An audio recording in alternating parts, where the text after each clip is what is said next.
Oh, wait, there we go. Can you guys hear me? Hi. Good, good. Okay. All right.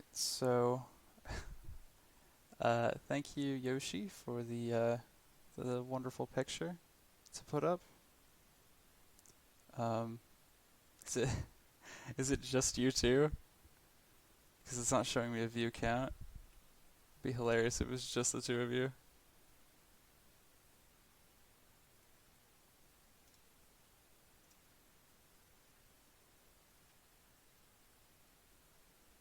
Um, no, you are plenty enough. You are plenty enough. I just figured with 30 people voting for this, even though I do apologize that it is not. I'm sure you can. Hello. Um, yeah, it's weird that it's not showing me a view counter. It shows me total views, but not interesting. Okay. Yes, good morning to everybody. For me in Eastern United States, it's 3 p.m. in the afternoon. But I'm sure we have some people from West Coast and some from Europe. So hello to you all. Um, I guess I will go ahead. I will go ahead and put on the wonderful ambiance that I have set up for you today. And you guys can go ahead and tell me. You can go ahead and tell me if that's too quiet, too loud, if it's covering me up, what have you. I tested a little before, but not 100% sure. So cozy. Yeah, I do love me some winter sounds and a nice fireplace. All right, so we will get into this. I will not be able to look at chat, of course, because I will be reading. uh, you know what? In the spirit of things, why don't we just... There we go. Is this better?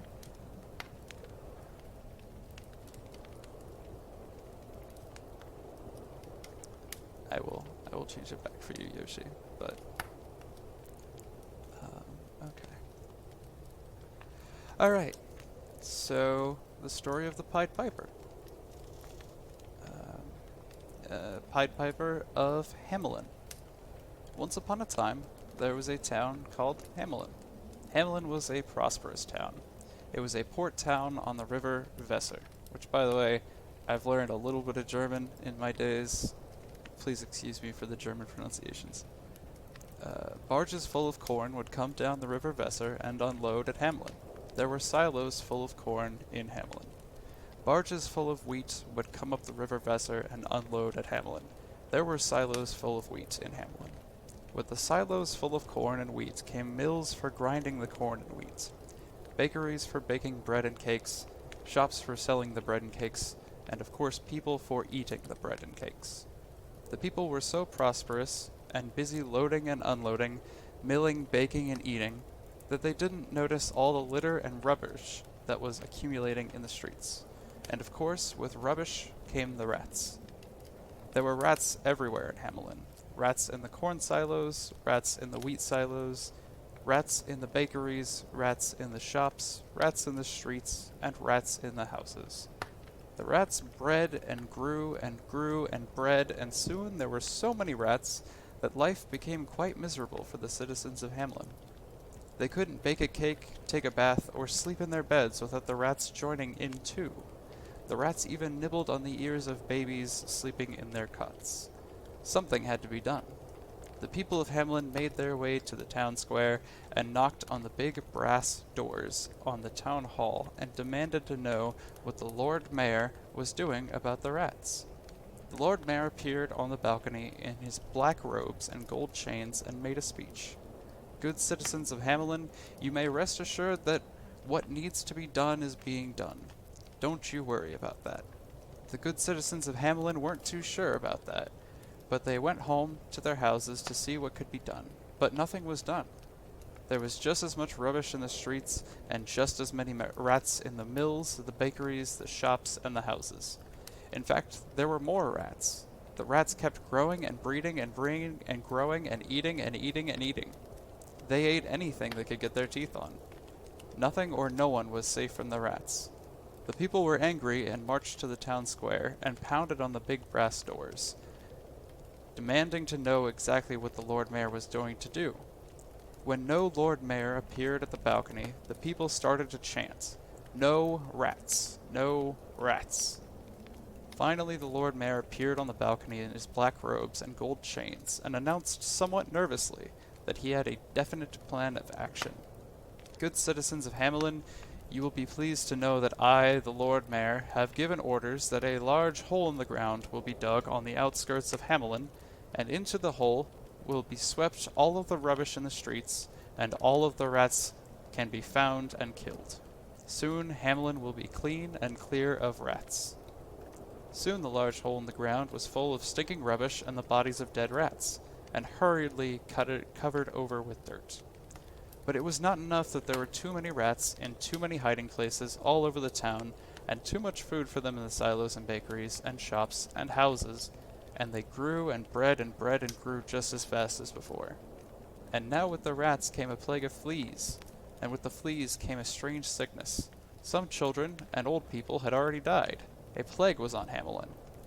As you can imagine, the people of Hamelin were even angrier. They marched once more to the town square. Each of them carried with them a dozen dead rats as proof of the failure of the Lord Mayor's plan. They threw the rats in a pile in the middle of the square, and from a pole they hung an effigy that looked remarkably like the Lord Mayor in his black robes and gold chains. They started chanting, "No rats or no mayor! No rats or no mayor!"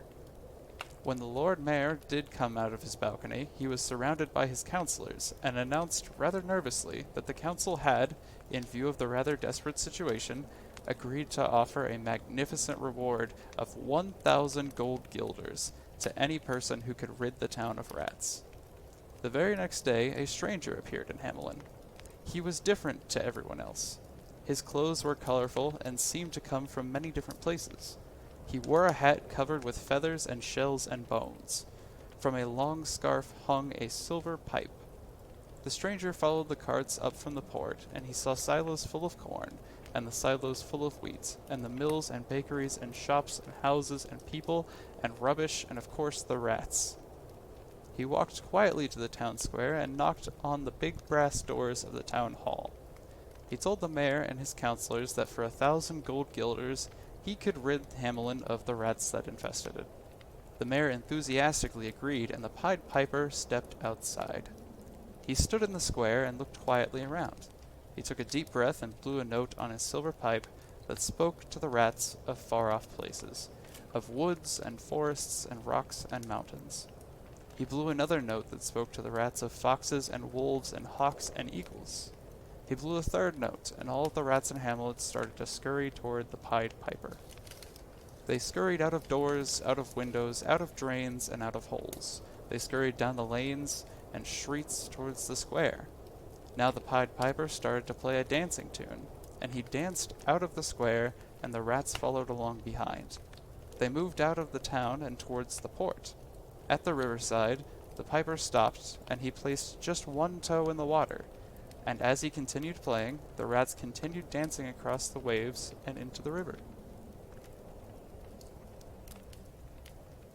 Rats by their thousands danced out of the town, across the wharves, and splashed into the river where they drowned.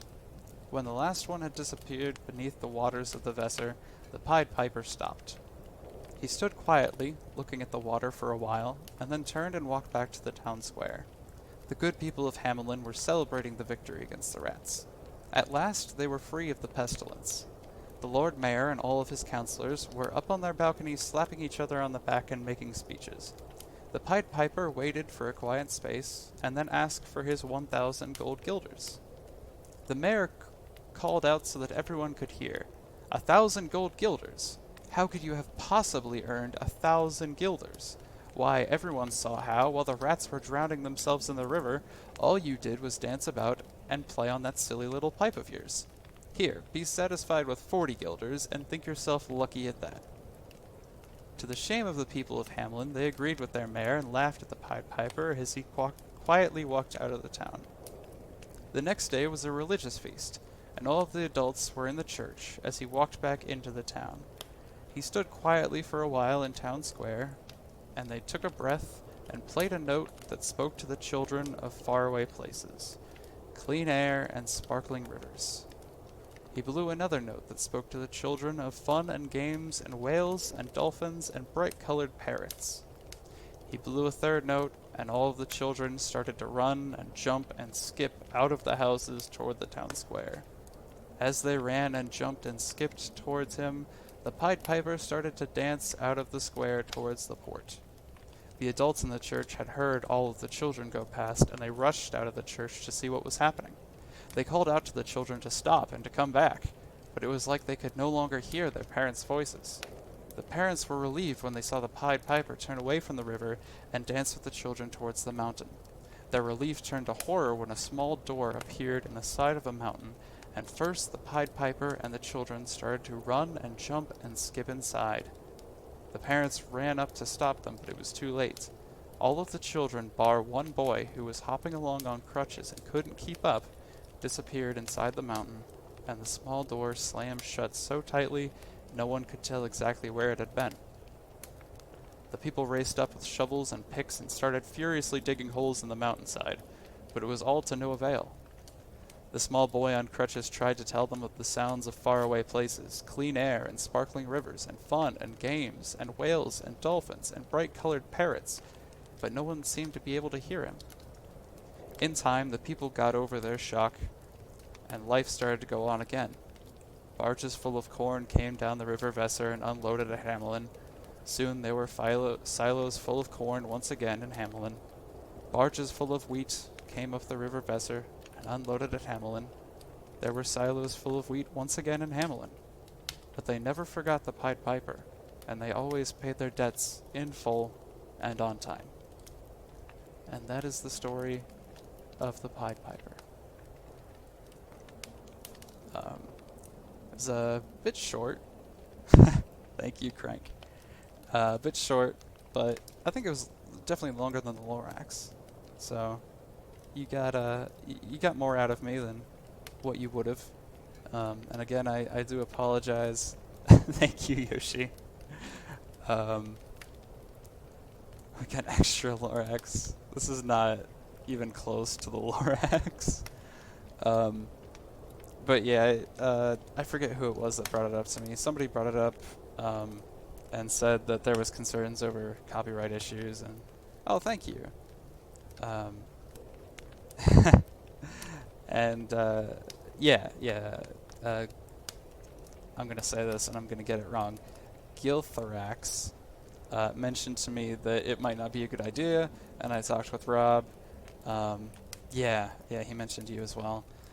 So I figured that I should probably pick something in the public domain, and I remembered the Grimm Brothers fairy tales.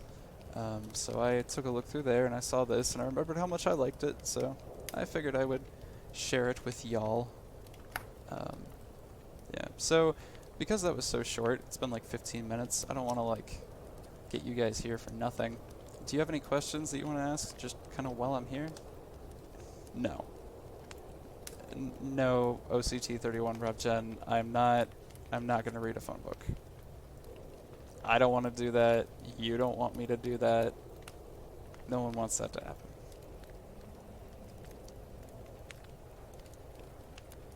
Yeah, it's a good one. It gets referenced a lot once you've heard it.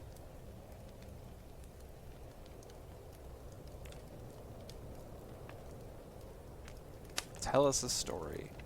Well, I just told you a story. I don't know.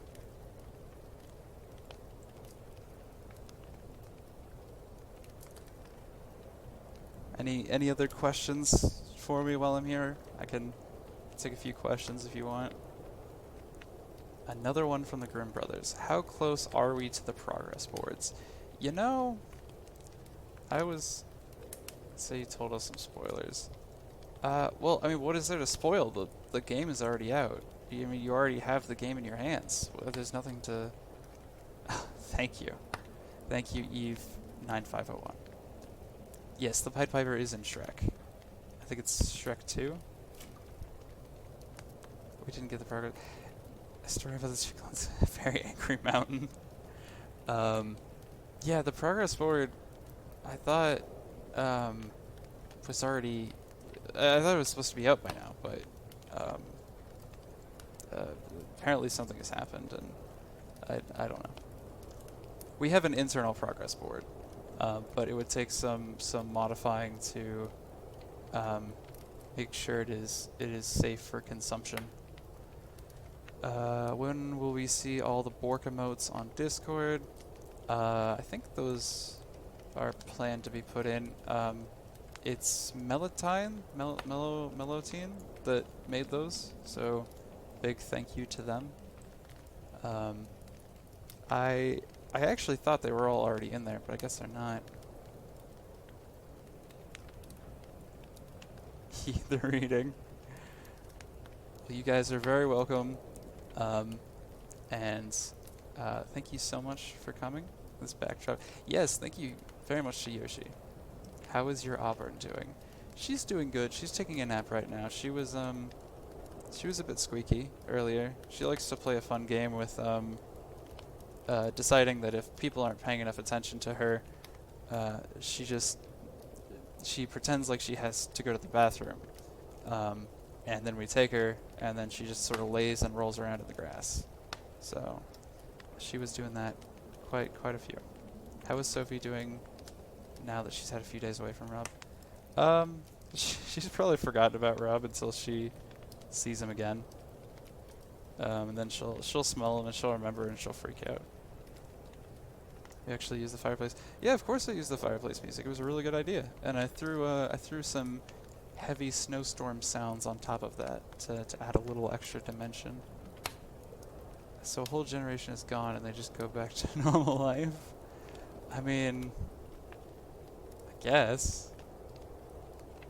Any planned DLC since the game's already released?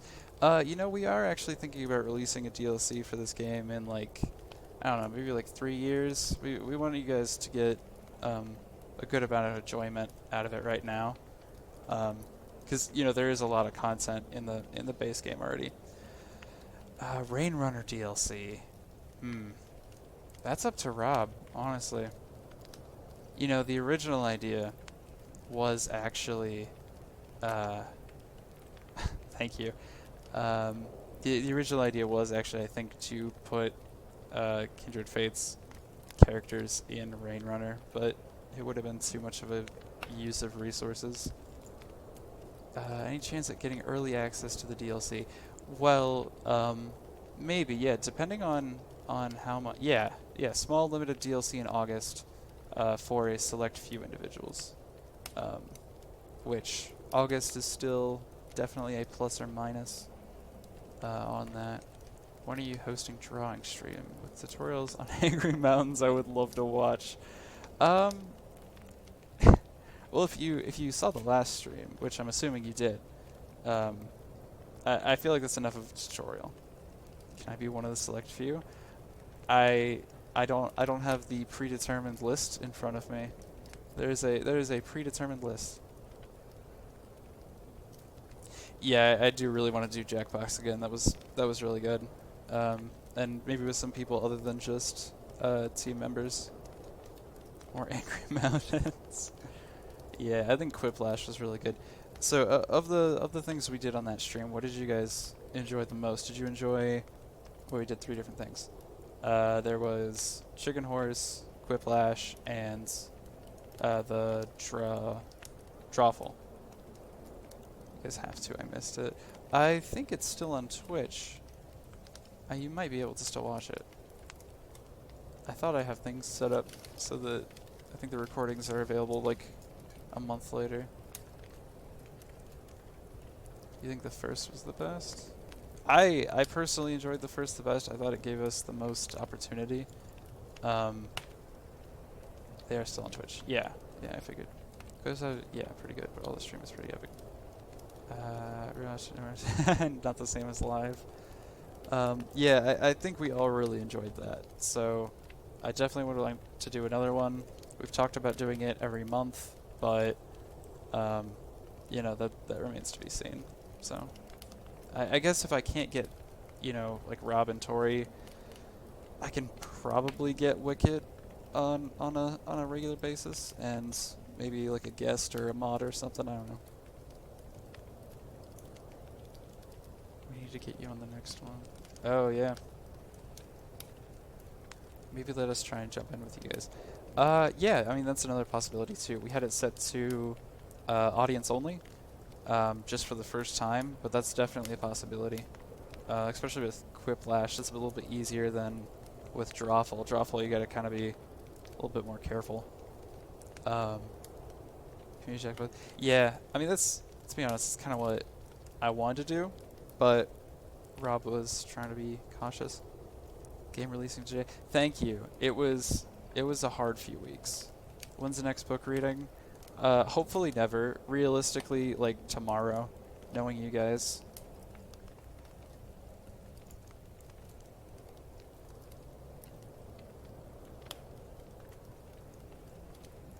But yeah, I mean, these streams are inappropriate.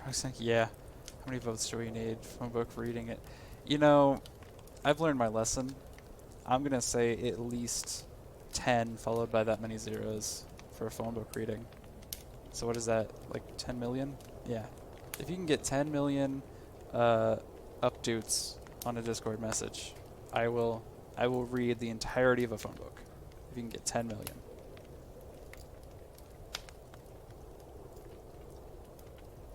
I can't get much than 500 in the game. Why you heard us like that? Do you know do you know how much of a strain on my voice it would be? How about a normal reading? I don't know. I mean, yes, like, I'd be open to it. I was about to pay Fiverr for 10 million minutes. That's probably out of the realm of even Fiverr. Yeah, I don't know. What would I read for a normal reading? Because this was nice. It was like a short story, you know. But it was a little short. No, I'm not going to. Fun is fun the F word you're referring to?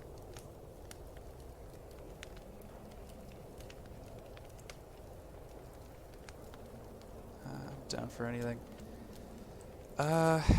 Yeah, I don't know. Definitely not reading 50 Shades of Grey, whoever suggested that. I think that was Charlie. Do an Auburn voice. Auburn doesn't... they don't talk. Yeah, I figured it would be nice just to listen for a short while. Yeah. I'm glad that you guys, enjoyed this stream, whatever it is. Andrew reads the Pied Piper. Glad that some of you had not heard the story before, but have. Yeah, I feel like it fits with the theme of the game, sort of. Nice. Yeah, like a Germanic kind of. Andrew loses a bet to the Discord stream. Maybe, yeah. Yeah, but I will probably wrap this up. Nice short stream. Again, thank you to everyone who voted for me to do this, even though I didn't want to do it. Thank you, I guess. I should ask you to do next time. It depends. I'm sure another opportunity will come up. Yeah, well, I had to get the last vote. Talk to JK, do a Harry Potter book per week. Oh my gosh, I don't even know if I could do a Harry Potter book per week personally. Like, you know, the first 3 are fine, but after that, they get kind of thick. At least the last time I remember, a chapter a week. That's doable, but that would still be kind of short. It would be like a few chapters a week. Have some dev time. Extras, yes. Read the tortoise and the hare. Much love. Didn't actually expect this. Well, of course, I am a man of my word. If I tell you that I am going to do something, I will absolutely do it. Although I do need to learn to not make open-ended promises like that, because I apparently always underestimate you guys, which I guess I'm figuring out. But I will... no more oopsies. My life is an oopsie. It will continue to happen. Go through a book series, couple chapters a week. I will think about the book series thing. Cause it's your ninja way. Yeah, I will think about that. If there's really a demand for it, I will think about it. Yeah, no, I'm not reading fanfic. No, like being underestimated. Yeah, but I will hopefully see you guys all on the 14th, where we will have one of our 3D modelists, Kayla, Artronova, and then of course Crank and Charlie, and Mayu. Artronova? Wait, yeah? Okay, yeah, I'm right. I set that up. I should know what that is. I have partially set it up. Thank you to the wiki team for that. But I will leave you all. Thank you so much for showing up. And if there really is a demand for this kind of thing, I will think about doing the book series thing. It's been fun. Bye.